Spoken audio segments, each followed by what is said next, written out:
you know, a region of Asia that's got huge amounts of investors wanting to get in, would you?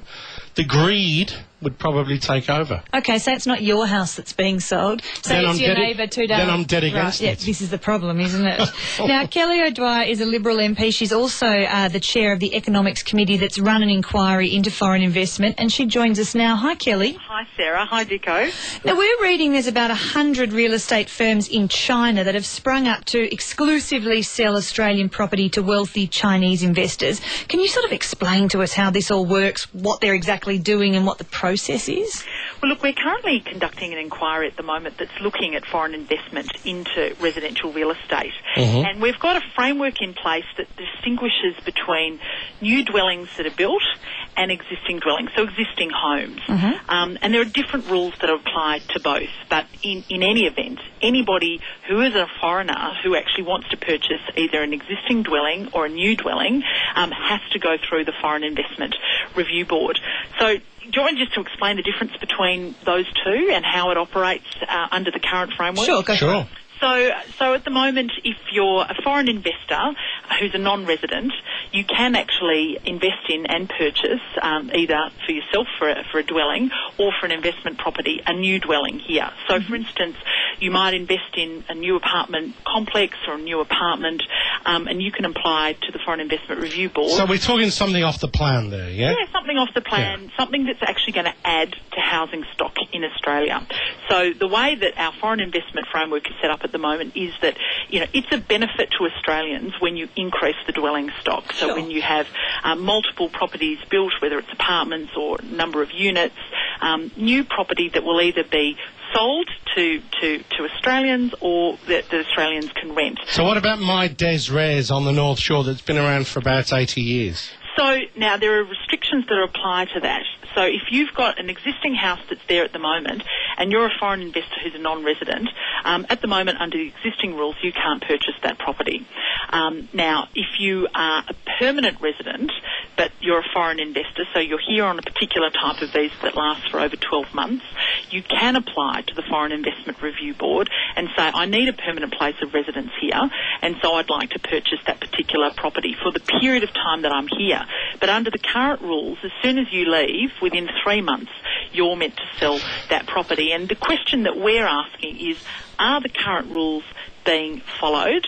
And if they're not being followed, what penalties are applying to those people who are trying to circumvent? Kelly, what's the ideology behind that distinction? The distinction that says that a foreign investor can buy something off the plan but not a fixed existing home?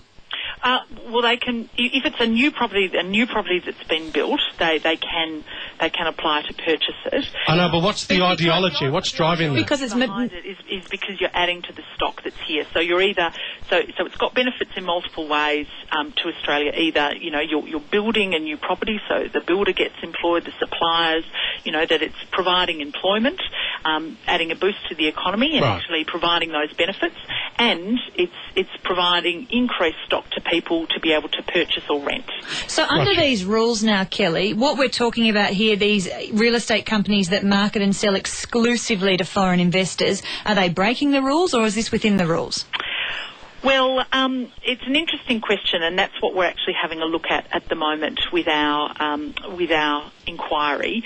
I can't give you a definitive answer on that because it's in some circumstances it's been allowed, but in other circumstances it does seem to be a little bit odd as to why it would be that you would only exclusively market overseas. So we're actually going to look at that in the context of our inquiry and deliberate on the evidence that we've been given, and then make some recommendations to the government.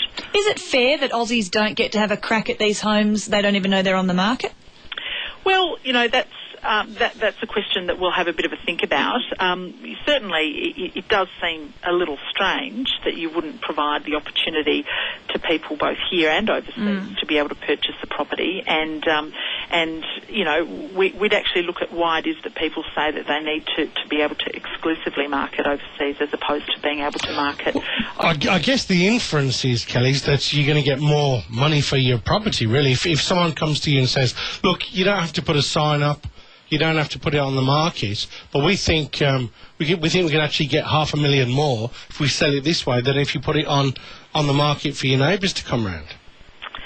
Yeah, well, look, some people for privacy reasons don't wish to put up a board, and that applies right now, currently. You know, people don't always have to advertise in the paper that they're selling their property. They can have a private sort of sale arrangement where only people who are looking for properties approach a particular real estate agent, and, you know, if they're in the know about a property that might be for sale, they might market that property to that individual without putting up a board. So that currently sort of works at the moment. I mean, we're not, you know, the federal government doesn't sort of regulate how real estate agents look at their marketing, but, you know, we are interested in the broader question around foreign investment and how the framework is applying and whether, you know, it's being applied in the right sort of way. Is the Foreign Investment Review Board being tough enough?